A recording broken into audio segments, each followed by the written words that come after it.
presentar al siguiente ponente, el doctor Pablo Navarro. El doctor Navarro es un colega gastroenterólogo de Costa Rica y pues como les decía, en este caminar con este consenso, creo que hemos descubierto en Pablo muchas características. Una de ellas es su acuciosidad, ¿verdad? Y su ímpetu porque las cosas prácticamente nos salgan perfectas.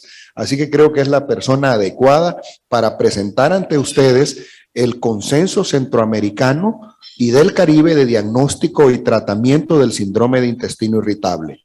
Pablo, aparte, pues combina su trabajo asistencial con lo educativo en la Universidad Latina de Costa Rica, en la Escuela de Medicina también de la Universidad de Costa Rica y en la Escuela de Farmacia de dicha universidad. Así que, Pablo, te cedo el tiempo para que tú nos digas cuáles son esas perlas que el Consenso Centroamericano tiene para nosotros. Buenos días, muchas gracias a todos por pegarse la madrugadita y estar acá acompañándonos.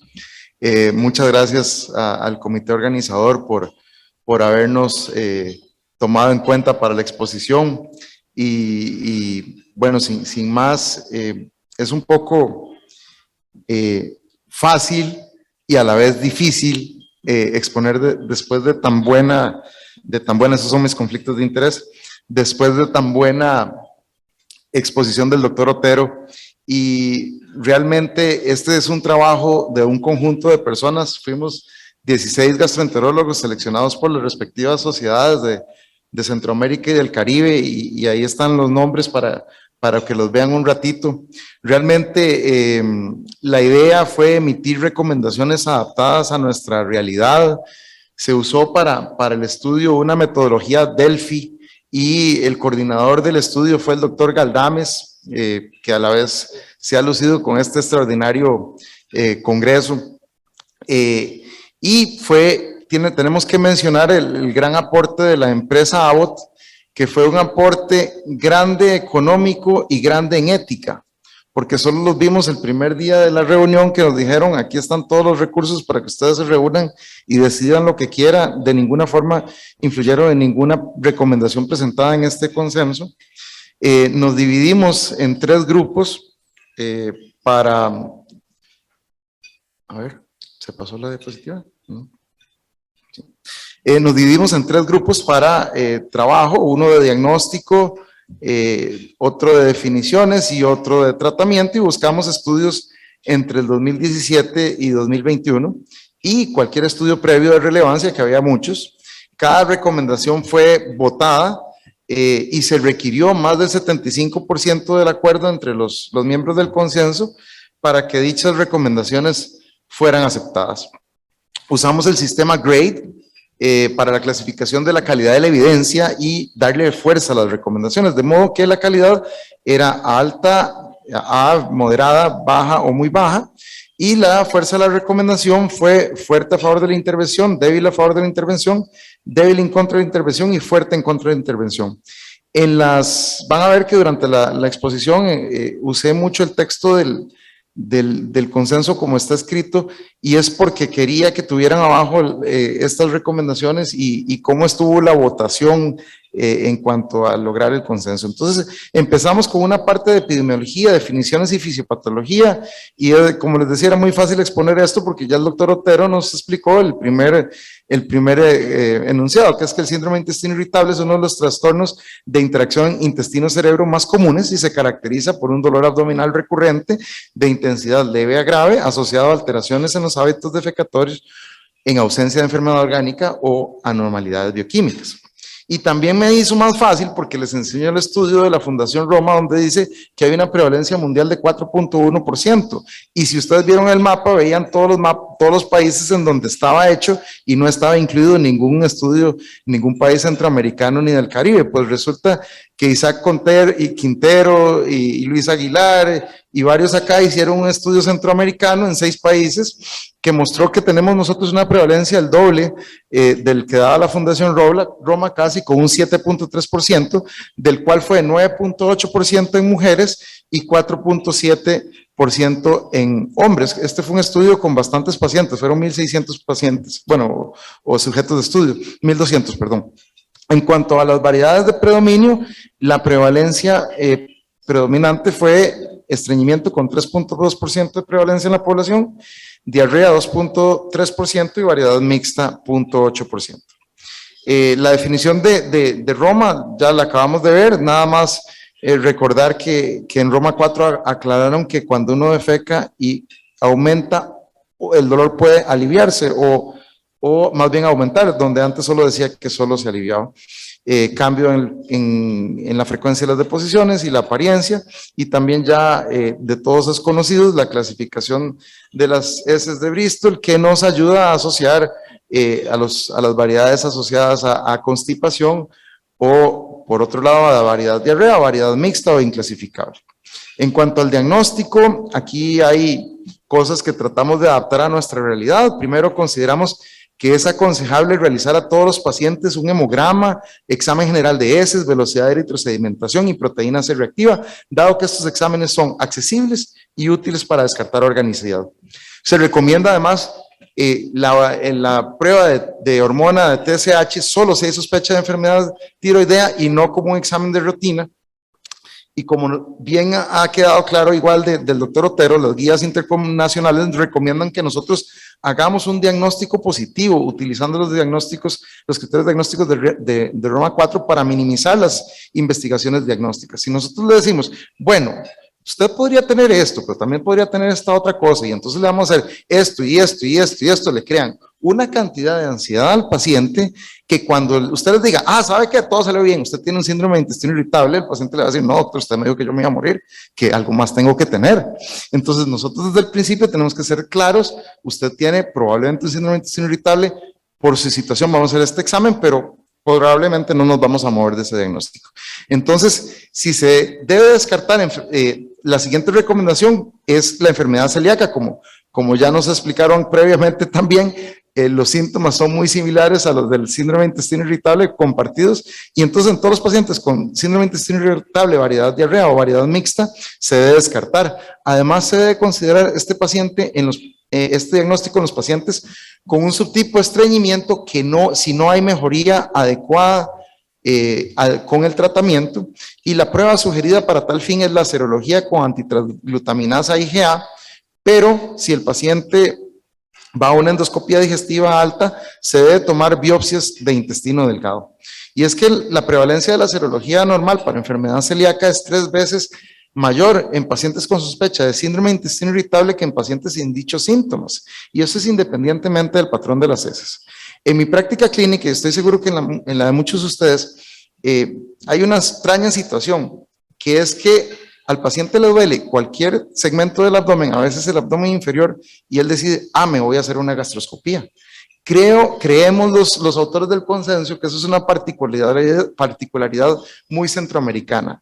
Entonces, nos parece sumamente importante que como el paciente tal vez viene a una endoscopía, tal vez indicada por él mismo, tal vez obviamente, idealmente indicada por su médico de atención primaria, y tal vez estas enfermedades coinciden con dispepsia. Si nosotros detectamos que hay síndromes de enfermedad inflamatoria, de síndrome de intestino irritable, en ese paciente viene una endoscopía, debemos de aprovechar esa oportunidad para tomar la biopsia del intestino delgado. Porque si tomamos en cuenta el costo de la biopsia más la endoscopía y su comorbilidad más alta, pero ya tenemos al paciente ahí, ya solo le estamos agregando el costo de la biopsia, y solo el costo de la biopsia, por lo menos en Costa Rica, es más bajo que el costo de la serología. Entonces, de ahí esta siguiente recomendación que para nosotros es muy centroamericana. Aunque la gastroscopía con biopsia tiene un costo más elevado y es más invasivo que la serología por enfermedad celíaca, en ciertas regiones de Centroamérica es un examen que es realizado con frecuencia por los pacientes, ya sea por indicación del médico de atención primaria o por decisión propia del paciente.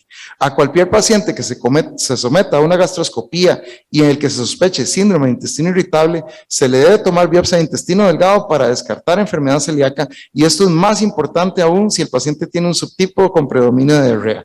De tal forma que aunque le recomendamos la realización de serología por enfermedad celíaca como la mejor opción, si el paciente llega a una endoscopía alta, se recomienda seguir el protocolo de toma de biopsia de sospecha de enfermedad celíaca, que incluye 4 biopsias después del bulbo duodenal y 1 o 2 biopsias del bulbo duodenal. La siguiente recomendación es que en los pacientes con sospecha de variedad diarrea es recomendable realizar una calprotectina fecal para descartar enfermedad inflamatoria intestinal. Como ya nos dijo el doctor Otero, si salen más de 250, de una vez debemos proceder a la colonoscopía y se debe considerar también tomar biopsias en varios segmentos para descartar otro diagnóstico diferencial que sería la colitis microscópica.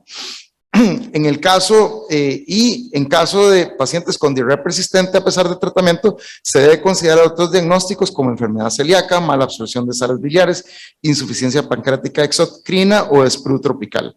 Y se podría considerar una prueba terapéutica con secuestradores de sales biliares para descartar la diarrea secundaria a malabsorción de dichas sales en pacientes con diarrea persistente, dado que esta malabsorción de sales biliares es bastante frecuente en pacientes que sospechan de síndrome de intestino irritable, y la prueba de medicina nuclear para hacer dicho diagnóstico de forma un poquito más científica no está disponible en nuestro medio.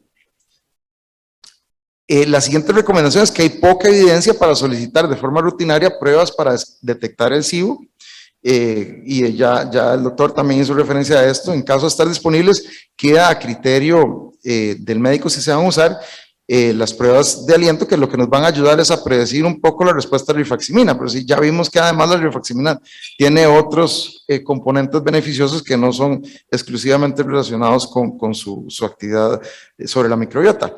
Además, la alternativa que nos parece muchas veces más viable es una prueba terapéutica con rifaximina que ofrece ventajas de practicidad, costo y accesibilidad. El enema varitado o colon por enema es un estudio que tiene baja sensibilidad y por lo tanto no se recomienda para el diagnóstico del síndrome de intestino irritable. De hecho, el enema varitado carece de evidencia que demuestre su utilidad y es nuestra posición que debe dejarse de utilizar. Otros estudios radiológicos como el ultrasonido, la tomografía computarizada y la resonancia magnética no están indicados en general en el síndrome de intestino irritable. Sin embargo, según criterio del clínico, podrían ser útiles en algunos pacientes con algunos síntomas específicos. Un ejemplo podría ser un paciente que tiene una colonoscopia incompleta, podríamos realizarle una colonoscopia virtual por TAC. La colonoscopía tiene justificación de efectuarse en los sujetos que tienen criterios de síndrome de intestino irritable únicamente si presentan signos de alarma o factores de... Y siendo mayor de 50 años sin haber tenido tamizaje de prevención para cáncer de colon. Y hay que tomar en cuenta de que esto ha sido tradicionalmente a partir de los 50 años, pero las guías más recientes bajaron el punto de corte a los 45 años. El tamizaje de cáncer de colon es fundamental y no nos pareció que fuera parte de las guías definir cuál va a ser la edad de corte, pero probablemente pronto tenemos que bajar a esa edad de 45 años. Tanto la colonoscopía como la realización anual de una prueba de inmunistoquímica fecal para detectar sangre oculta, un FIT, son aceptables para el tamizaje, solo que dicha prueba, como ustedes ya bien conocen, tiene que ser realizada de forma anual.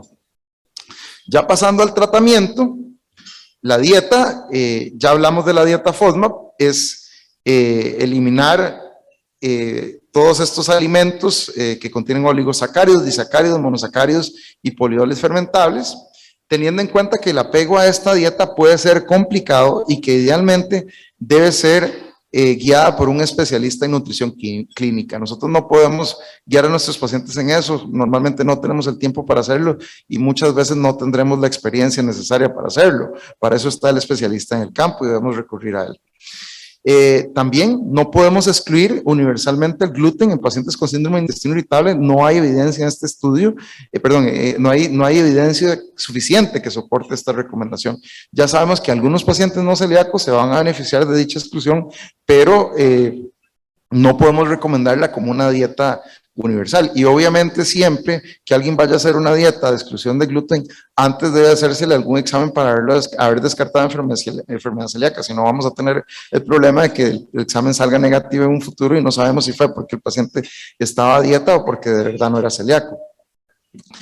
En caso de síndrome de intestino irritable o variedad diarrea asociada al consumo de lactosa, se va a recomendar la exclusión de la lactosa de la dieta durante 4 semanas y luego una posterior reintroducción hasta los niveles que no produzcan síntomas, o que él consuma lácteos concomitantemente con lactasa dada en cápsulas. También se recomienda una actividad física 3 a 5 veces por semana, que eso va a mejorar los síntomas globales y la calidad de vida, y podría ayudar a hacer yoga, pero la evidencia es insuficiente en ese sentido.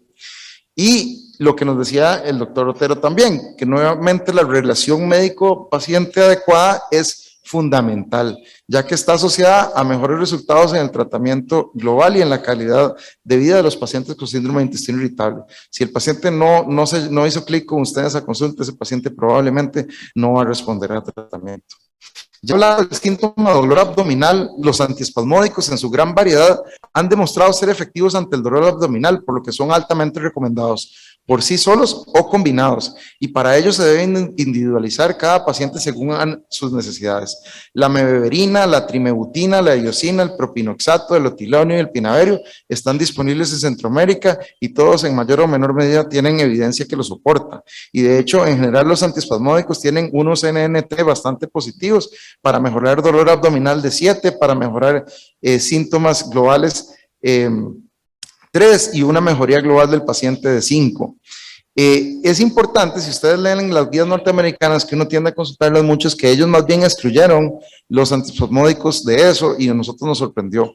Y al consultar con los autores, que lo hicimos, era que básicamente es que ellos no tienen buenos antiespasmódicos. Entonces, por asunto de compliance y de que tienen que seguir el seguro, mejor lo sacaron para que el seguro no los obligara a recetar el único que tienen, que es el acente de menta, que es casi que un remedio natural, que van a ver que sí sirve, pero que no es tan bueno. Los excluyeron para que no tuvieran que pasar por ese paso y poder pasar a las terapéuticas que ellos tienen. Entonces, fue un asunto más de seguros de que el medicamento no funciona.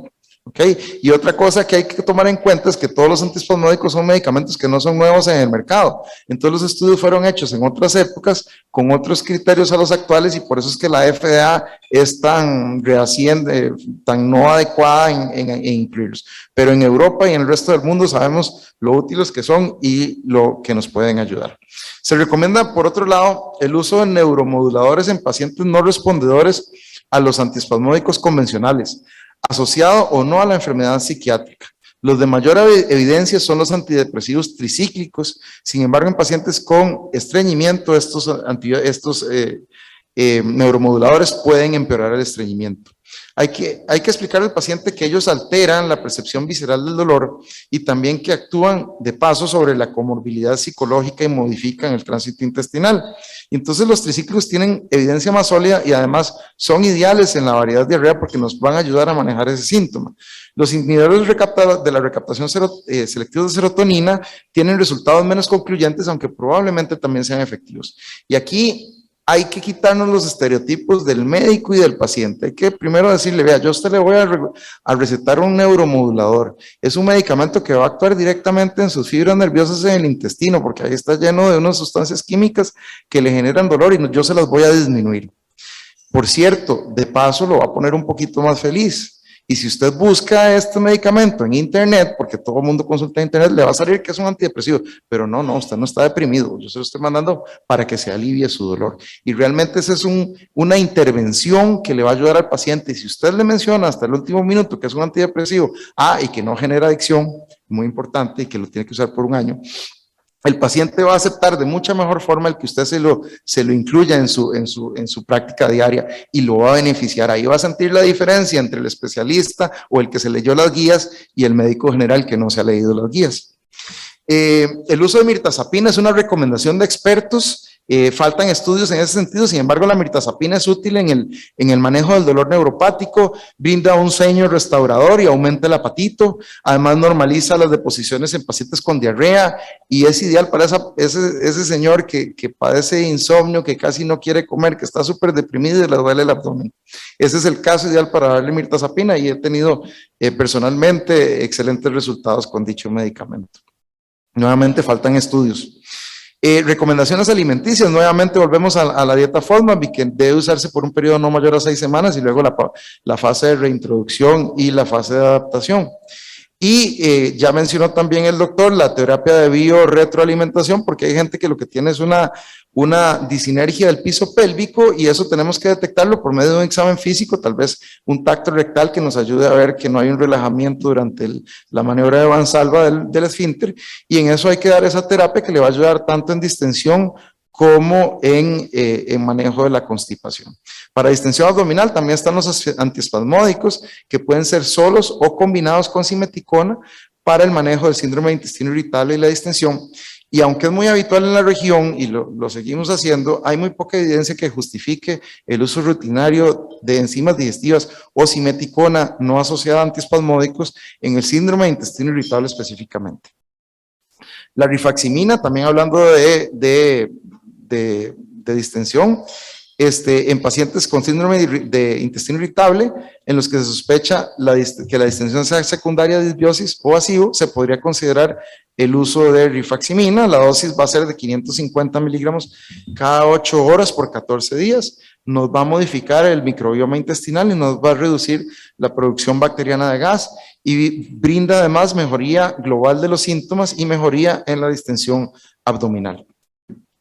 La fibra va a mejorar el número de evacuaciones en pacientes con estreñimiento, pero no tiene ningún otro efecto sobre otros síntomas distintos al estreñimiento. La fibra soluble, el psyllium o la ipsagula, mostró efectividad. Sin embargo, las otras fibras, la insoluble como el salvado de trigo, más bien podrían empeorar los síntomas. Entonces, si vamos a usar alguna fibra, tiene que ser psyllium o ipsagula. Los laxantes osmóticos más utilizados en el síndrome de intestino irritable, variedad de estreñimiento, son la lactulosa y el polietilenglicol. Entre ellos, la primera elección es el polietilenglicol, pero no deben ser utilizados como monoterapia en esta patología, y básicamente es que su utilidad es para mejorar el estreñimiento, pero no van a mejorar el dolor abdominal ni la distensión abdominal. Como nos decía el doctor Otero, el dolor, el estreñimiento y la diarrea son síntomas que hay que tratar. Los laxantes estimulantes como el bisacodilo y el picosulfato están recomendados, pero solo como rescate en pacientes refractarios al laxante osmótico, y las antraquinonas, la cáscara sagrada y las hojas de zen no están recomendadas a su uso, y de hecho probablemente todos ustedes han notado que la cáscara sagrada nos produce melanosis coli en los pacientes, y no es algo que nos agrade ver durante nuestras colonoscopías, aunque tal vez no sea tan perjudicial. Las guías también mencionan otros medicamentos útiles en el manejo de la constipación que no están disponibles en la región, pero que podrían ser introducidos a mediano plazo. De hecho, hay runrunes por ahí de que ya vienen. La linaclotida, la piclanitida, que son agonistas de la guanilato ciclasa, y la lubiprostona, que nos activa canales de cloro en el enterocito y nos genera secreción intestinal. Por otro lado, un viejo conocido de algunos de nosotros que ya pintamos más canas, el tegacerot, que es un agonista de los receptores de serotonina 5-HT4, es muy beneficioso en síndrome del digestivo irritable, variedad de constipación, y fue realmente reintroducido en pacientes que tengan solo un factor de riesgo cardiovascular y que sean menores de 65 años, y esto porque fue retirado en un inicio por algunas preocupaciones en el sentido cardiovascular, pero se ha visto que en general es bastante seguro y posiblemente sea reintroducido próximamente. Para manejar la diarrea, la loperamida es una opción disponible y eficaz para tratar la diarrea en pacientes con síndrome de intestino irritable. Sin embargo, no mejora otros síntomas como dolor y distensión abdominal. La rifaximina en pacientes con variedad de diarrea y en pacientes, si responden, se puede repetir en el futuro, porque hay estudios que han demostrado que el repetir esta terapéutica mejora al paciente. Y también, en general, si la primera vez que lo administramos no funcionó, no se recomienda tanto repetirlo, porque probablemente la segunda vez tampoco va a funcionar. La colestiramina podría considerarse a criterio del clínico si se sospecha malabsorción de sales biliares. Ya vimos que es una condición que es más frecuente de lo que uno a veces piensa. Por ejemplo, hay que pensarlo en pacientes colecistectomizados, y se necesitan más estudios ya para dar una recomendación más fuerte en ese sentido. Y en nuestra región se podría usar el ondansetron, que está disponible en dosis de 4 a 12 miligramos al día. Nosotros lo conocemos más como un antiemético, a veces para pacientes con cáncer, pero funciona muy bien para manejar la diarrea que no responde a otras terapias. La eluxadolina está aprobada por la FDA, podría ser utilizada en diarrea, pero no está disponible en nuestra región. Y aquí tenemos este algoritmo para el manejo. La variedad de diarrea, nuestra primera línea va a ser loperamida, si no recurrimos a la rifaximina o a los antagonistas de los receptores 3, si tenemos dolor hay que usar antiespasmódicos y si no agregamos neuromoduladores y si tenemos estreñimiento, fibra soluble o laxantes y podríamos, si alguna vez los tenemos disponibles, agonistas de la 5-HT4. Y en todo caso, si no funciona la terapia cognitiva conductual o la hipnoterapia. De hecho, en medicina alternativa tenemos la acupuntura como una alternativa de rescate si todo lo demás ha fallado. La homeopatía y preparaciones herbáceas no pueden ser recomendadas porque carecen de estudios. El aceite de menta piperina, que ya sabemos que es un antiespasmódico, es seguro y efectivo y alivia síntomas globales, sin embargo es como medicina alternativa. La hipnoterapia podría ser eficaz en pacientes que no han respondido a otras terapias y la terapia cognitiva conductual y la psicoterapia son alternativas en el síndrome de intestino irritable refractario y ha tenido muy buenas respuesta a tratamiento. Los probióticos, me encantaría hablar un gran rato de esto, pero hay pocos, muchos estudios en camino y sí hay evidencia de que probióticos solos o combinados son efectivos para los síntomas generales y la calidad de vida, y los ensayos son heterogéneos y con riesgo de sesgo, por lo que es difícil llegar a conclusiones. Los probióticos son complementarios, no son monoterapia, son complementarios a la terapia convencional y tienen una eficacia modesta que no es uniforme. Y sí les invito a que el texto del consenso, cuando salga publicado, menciona varios estudios y vale la pena consultar esa parte como complementario a esto. También hay anexos que incluimos y que por motivos de tiempo, que ya me pasé 2 minutos, no vamos a discutir, como el síndrome de intestino irritable y embarazo y el síndrome de intestino irritable y COVID-19. Hay anexos en ese sentido dentro del texto y no me queda más que agradecerle nuevamente a todos ustedes su atención y a la organización y a los compañeros del consenso el haberme escogido para exponerlo. Realmente para mí fue un honor y un gusto.